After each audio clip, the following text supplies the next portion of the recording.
Firstly, it was great to be back meeting clients face to face at ISE and InfoComm. Both events were a great example of the power of AV to get people together to stimulate discussion and interaction.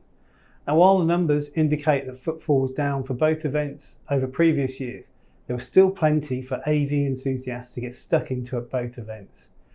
From an AV over IP viewpoint, industry stalwarts, Kramer, Lightware, Matrox, the SDVOE Alliance, and many more attended both events.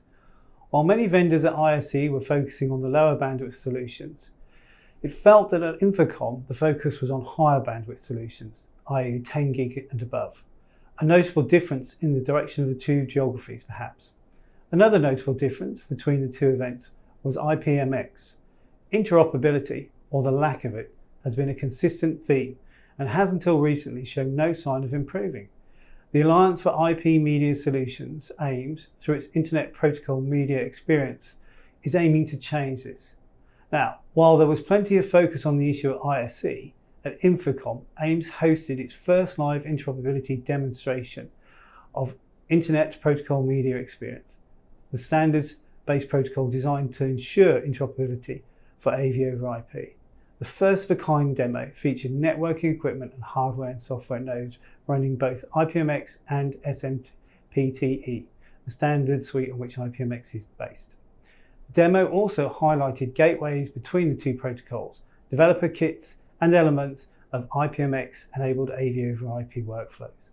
Valens was also demonstrating their ability to interoperate with Ipmx on their stand, and the ability to integrate legacy estate with new IP-enabled technologies is a step closer in my opinion.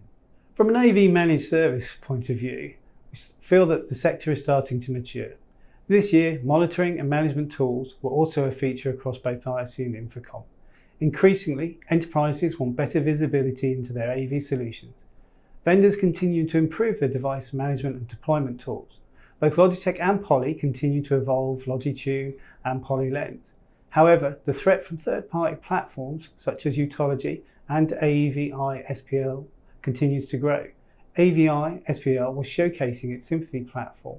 Symphony enables IT teams to proactively manage meeting room endpoints and identify faults or issues before they impact end users.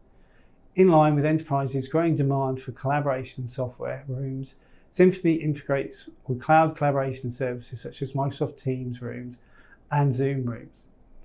Also, security and intelligence were the big stories from Utology. New features for Utology include a high availability component, uManage analytic tiles, Microsoft Teams integration, and enhanced cybersecurity measures. The vendor was pushing Utelligence, its program for industry standards around security, and Utology Beyond the Conference Room initiative, which is designed to integrate its platform with other elements of the workplace, such as booking systems for deeper analytics and BYOD to support the ever-growing hybrid workforce. Where are we with hardware as a service? That was a question that came up several times during both events. Well, in our opinion, we're still some way off from being able to subscribe to devices on a pay-as-you-go model, but we are moving closer. Probably the most notable vendor at both ISE and InfoComm was Excite. Excite provides a platform for manufacturers to connect their products to the cloud and turn them into services, and we expect to hear more from this vendor going forward. So, what next? Well, next year ISE will be back in its regular slot, which will help the gap between the two events, which this year, given that they were so close together, made it feel that there was less uniqueness between the two events. But my key takeaways from both events were, firstly, that the nature of AV in the enterprise is shifting rapidly. The landscape is getting more complex as AV services are combined with IP services to support hybrid work models, remote collaboration tools, and accessing and sharing information in real time. Secondly, understanding how systems perform requires data-driven resources, maintenance and support approaches. At the same time, CIOs want to do away with running separate networks and the associated costs of running siloed platforms. Managed services for AV will become more popular.